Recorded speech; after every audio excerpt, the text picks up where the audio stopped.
और गांव के तमाम माताएं बहनें नौजवान साथियों सभी को मैं आज का ऐतिहासिक दिन जो यहाँ हम लोग इकट्ठे हुए हैं उपस्थित हुए हैं आज नरेंद्र बाबू वो हर हमेशा मजदूरों के पक्ष में संघर्ष करते भी रहे और यहाँ तक की बात आई है कि उन्होंने नौकरी से भी उनको हटा दिया गया। फिर भी वो कितने अंदर से मजबूत थे कि उन्होंने संघर्ष करना नहीं छोड़ा और संघर्ष करके फिर उन्होंने नौकरी में वापस आया। उसके बावजूद भी उन्होंने संघर्ष करना नहीं छोड़ा। मैं उनके जज्बों को लाल सलाम पेश करता हूं कि वैसे कॉमरेड वैसे साथी आज हमारे बीच नहीं हैं। उनकी कमी को तो मैं भरपाई नहीं कर सकता हूं। तमाम हमारे साथ कहे कि कम्युनिस्ट कैसा होना चाहिए, लेकिन परिवर्तन कैसा होना चाहिए। हम दलदल में फंसे हैं। जाने के बाद उन्होंने संघर्ष किया और उस संघर्ष का नतीजा उन्होंने इंदिरा गांधी के खिलाफ उन्होंने संघर्ष किया, अपनी जान की बाजी लगाई। और आज हमारे केंद्र की जो आरएसएस को ये शपथ लेना होगा कि उनके अधूरे कामों को ये जो केंद्र में जो सरकार है तानाशाह सरकार को उखाड़ फेंकने का काम और तमाम जो कृषि कानून, जो काला कानून है, जो श्रम कानून है, इन तमाम कानून के खिलाफ रोड पर उतर महंगाई भ्रष्टाचार से लेकर तमाम जो नीतियां हैं उसके खिलाफ लड़ने की आवश्यकता है। में जो है हमारे साथियों ने कोई विस्तार पूर्ण कोई मुख्तसर में अपना विचार रखे। साथियों 1980 में परसा में CPIM का गठन हुआ। उस वक्त हम लोग CPIM से जुड़े और मैं 83 में होल टाइमर बना परसा में। एक हमारे साथी जिला के जुगुलदेव जी हुआ करते थे जो इलासा से थे, छपरा में जो है कार्यरत थे। वो कॉमरेड नरेंद्र जी के साथ छटनी गरज तो भी हुए थे और वो चर्चाएं करते थे। उस 71 से लेके 74 तक का जो दौर था, 75 से 77 इमरजेंसी लगी इंदिरा गांधी की तानाशाही प्रवृत्ति के खिलाफ। हमारे इलाका के लोगों ने, रेलवे कर्मचारियों ने बहुत बड़ा आंदोलन किया था। उसमें हमारे साथी नरेंद्र जी का एक अहम भूमिका थी जिसकी चर्चा उनके साथियों ने किया है। साथी एक वो दौर था और आज एक दौर है। दुर्भाग्य देखिए कि वैसे संघर्षशील व्यक्ति जो इंदिरा गांधी के तानाशाही के खिलाफ छटनी होने के बावजूद भी रेलवे में संघर्ष करके उन तमाम अधिकारों के लिए संघर्ष करते करते अंत में 77 के बाद जो है उन लोगों को फिर जो है छटनी से जो है वापस लिया गया। ये इतिहास हुआ है। बहुत ही दुखद बात है, उनके परिवार के लिए भी दुखद बात है, लेकिन इतिहास साक्षी है। जो संघर्ष करता है मानव और आम लोगों के लिए, जो बलिदान करता है, उसका इतिहास बनता है। साथी नरेंद्र जी ने एक इतिहास बनाने का काम किया है। बंधुओं, उसके कड़ी में हम कहना चाहते हैं, ठीक ही सभी साथियों ने अपने विचार रखने के दरमियान बात तो रखा है। 74 से 77 तक या 73 से 74 तक जो दौर था इस देश में उतना बुरा नहीं था।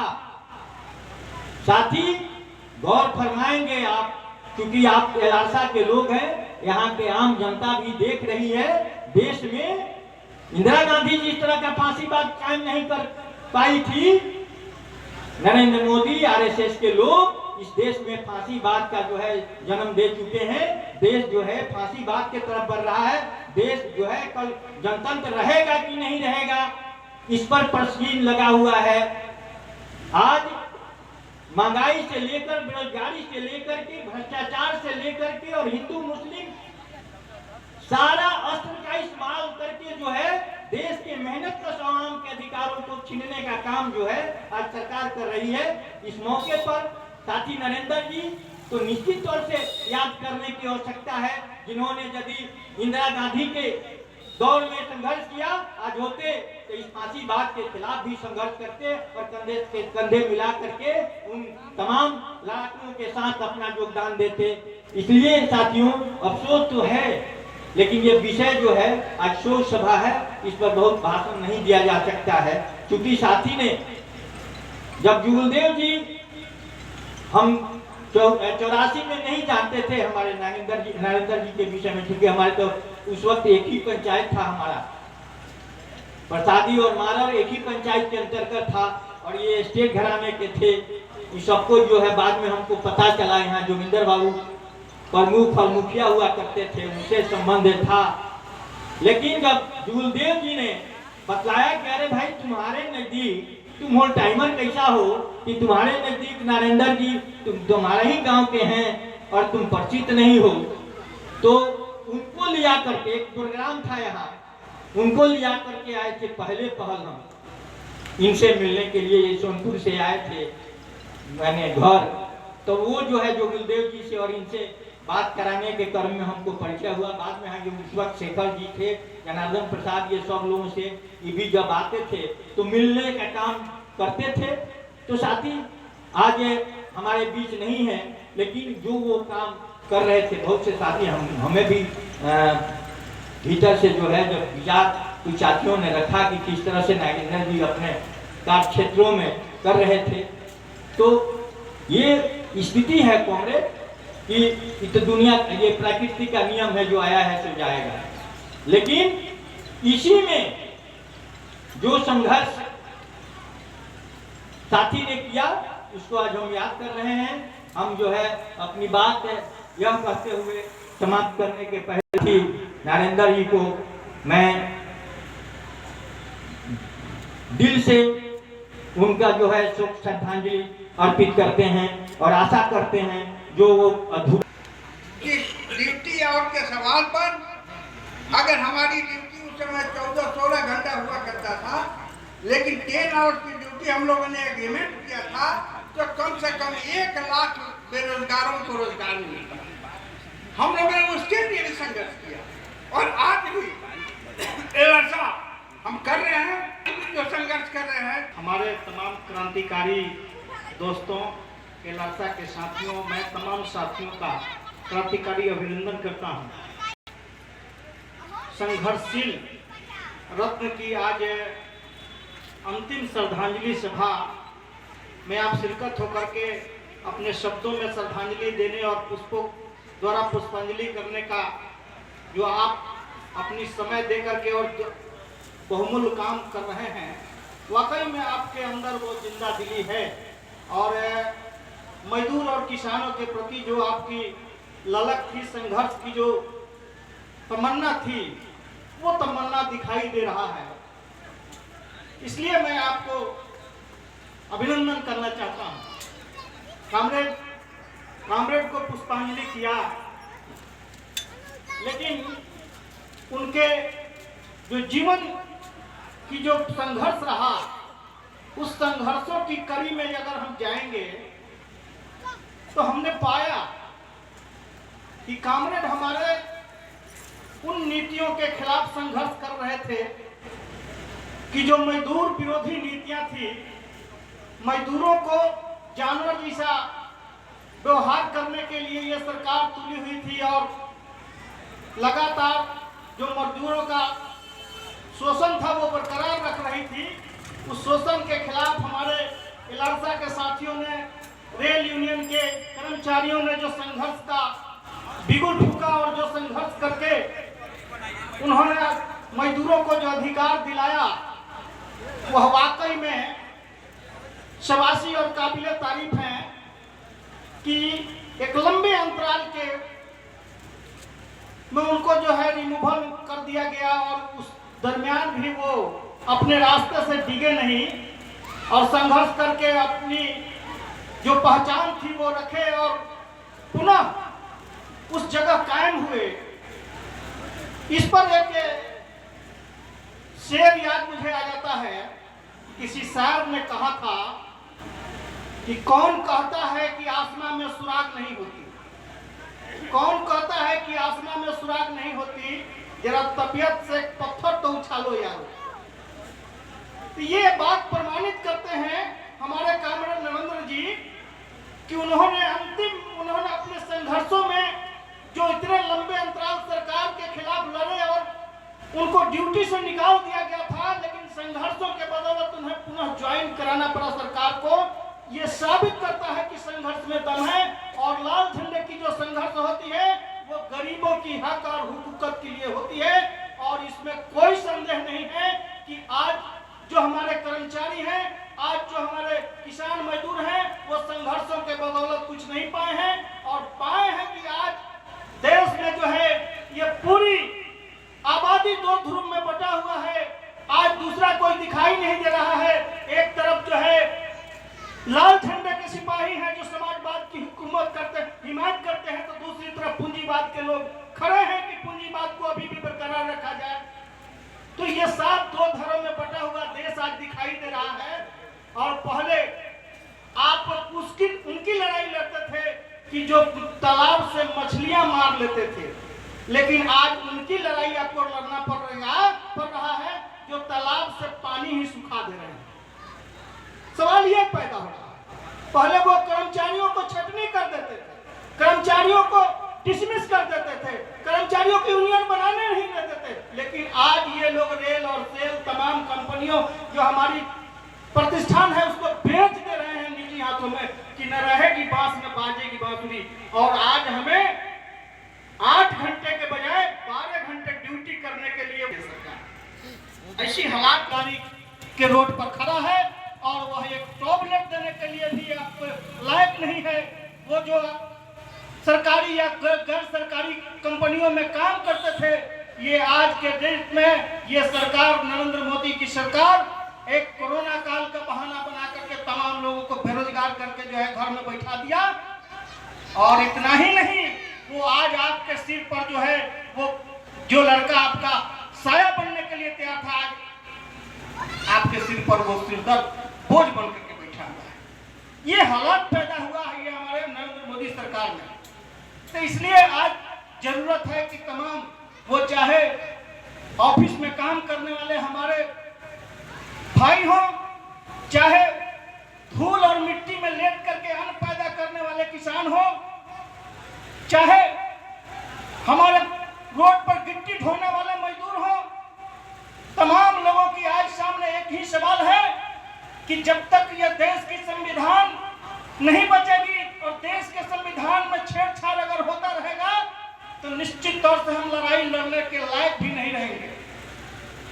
ये हो भी रहा है और इसलिए आज जरूरत है कि हम तमाम किसान मजदूर नौजवानों को और तमाम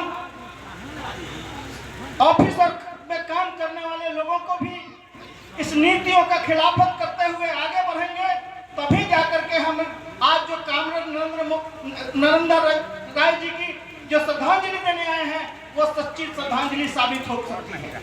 नहीं तो केवल शब्दों में भाषण देकर के चले जाना, फूल माला चढ़ा करके अगरबत्ती दिखा देना, कि श्रद्धांजलि नहीं होती है। कामरेड श्रद्धांजलि सच्ची वही होगी जिस रास्ते पर चल करके नरेंद्र जी ने अपने आजीवन संघर्ष किया, लाल झंडे में लिपट करके उन्होंने अंतिम घाट तक गया, जो अंतिम चिता में जल करके जो जिंदगी की नई एक शुरुआत होती है, नया जिंदगी मिल जाता है जिसे लोग कहता है। मैं तो उसको विश्वास नहीं करता, लेकिन आम लोगों की जो धारणा है उस धारणा के मुताबिक कामरेड नरेंद्र जी को अंतिम जो है ये लाल झंडे में लिपट करके और घाट तक पहुंचाया गया। ये लाल झंडे का सम्मान है। इसलिए वो विकास ये सरकार में केवल छोटी दलील है और पेपर पर वो घोषणाएं हो जाती है, धरती के ऊपर कुछ दिखाई नहीं देती है। हम लोगों ने कुछ दिन पहले जो सरकार की नीतियां आई, हर घर को नल का जल, उसका हम लोगों ने विरोध किया था कि यह सक्सेसफुल कार्य नहीं है। लेकिन यह सरकार हम लोगों की बात इस काम से सुनी और इस काम से पार कर दिया। लेकिन प्रैक्टिकल में आप देखेंगे 70% वो जो है नल का जल योजना जो है लूट का सेंटर बन गया। तमाम लोग जो है सरकार की योजना की पैसे जो है कागज पर जो है लेकर के और पॉकेट में लेकर के लूट मार करके भाग गया। और वो भी लुटेरा आज समाज का हितैषी और समाज का कर्णधार, और वो कहता है कि हम समाज का विकास भी कर देंगे। ये भी फिर आपको जो है एक बार धूल झोंकने के लिए हुआ था आपके बीच आ जाता है। तो इसलिए आज जरूरत है कि सरकार की जो गलत नीतियां हैं और हमारे बीच जो लुटेरे हैं, हमारे बीच जो हमें नौनिहालों को ठगने और गुमराह करने के लिए तरह तरह के जो हथकंडा अपनाते हैं, उन हथकंडों को भी पहचानना होगा और तभी जाकर के हम अपने समाज को सही रास्ते पर ला सकते हैं। नहीं तो हमें हर हमेशा धोखा ही मिलता रहेगा। यह सरकार एक बहुत बड़ा फैसला लिया जो बिहार की नीतीश बाबू की सरकार है। आपको जानकारी दे दूं, उनमें 16 में जो है यहाँ के तमाम जो लोग जमीन जोत करके जो जिनको पालन करते थे उनका पुश्तैनी और उसका जो स्वामित्व था वो छीन करके जो है इस तमाम लोगों की जमीन को टोपल एंड अनसर्वेड जमीन करार दे दिया। और वो अनसर्वेड जमीन जो आप पहले टैक्स दिया करते थे, टैक्स देकर के आप उस जमीन का स्वामित्व अपने पास रखे थे, वो स्वामित्व आपका छीन लिया यह सरकार। इसकी लड़ाई CPIM के लोगों ने शुरू किया था 19 में। यहाँ तमाम लोगों को मीटिंग करके तमाम लोगों को बता करके किसानों को कहा गया था कि इसकी लड़ाई हम लोग लड़ेंगे और इसकी लड़ाई लड़कर कहीं इसको बैक किया जा सकता है, इसको पुनः स्वामित्व हम ले सकते हैं। और लड़ाइयों ने यहाँ सहयोग भी किया था। और एक बार जो है यहाँ से जाकर के लोगों ने यहाँ कौन सी राजनीतिक दिमाग लोगों का हो गया, कौन सी राजनीतिक दुर्भावना से लोग ग्रसित हो गया कि उस आंदोलन के प्रति लोगों का झुकाव जो है धीरे धीरे कम हो गया। नतीजा ये हुआ कि उसको साइफर में हमने छोड़ दिया, क्योंकि उसमें बिना जनता के सहयोग से, बिना आम मजदूरों नौजवानों के सहयोग से लड़ाई नहीं लड़ी जा सकती है। तो ये लोग यहाँ राजनीतिकरण इस मुद्दे को कर दिया, जिसके चलते वो आज खटाई में पड़ा हुआ है। और आज अब लोग कहते हैं कि कांग्रेस इस लड़ाई को पुनः जीवित करने की जरूरत है। हम लोगों का आज फसल का मुआवजा भी नहीं लेने के लिए हम हकदार रहते हैं। आज डेरा में फसल लगा, बोए थे, गंडक की बाढ़ें आई, पानी आई, बहा कर ले गया, अधिक जल वर्षा हुआ, वो बर्बाद हो गया। उसके मुआवजा के भी हकदार आप नहीं हैं, आप काबिल नहीं हैं, आप उस पर अपना अधिकार नहीं रख सकते हैं कि हमें मुआवजा दो। तो ये हालात, ये नीतीश जी की सरकार किसानों को जो है बेमौत मार देने का जो है स्थिति पैदा करके, कानून लाद करके और किसानों को बेदखल करने का काम किया है। तो इसलिए ऐसा तमाम ये संघर्षों के दरमियान ये हमने किया है। लेकिन आज जो यहाँ राजनीतिकरण, कुर्सी की जो राजनीति हो रही है, लूट खसोट की जो राजनीति हो रही है, उनसे हमें सजग रहने की जरूरत है। कामरेड जिनकी आज श्रद्धांजलि हम मना रहे हैं, उनकी अब एक 2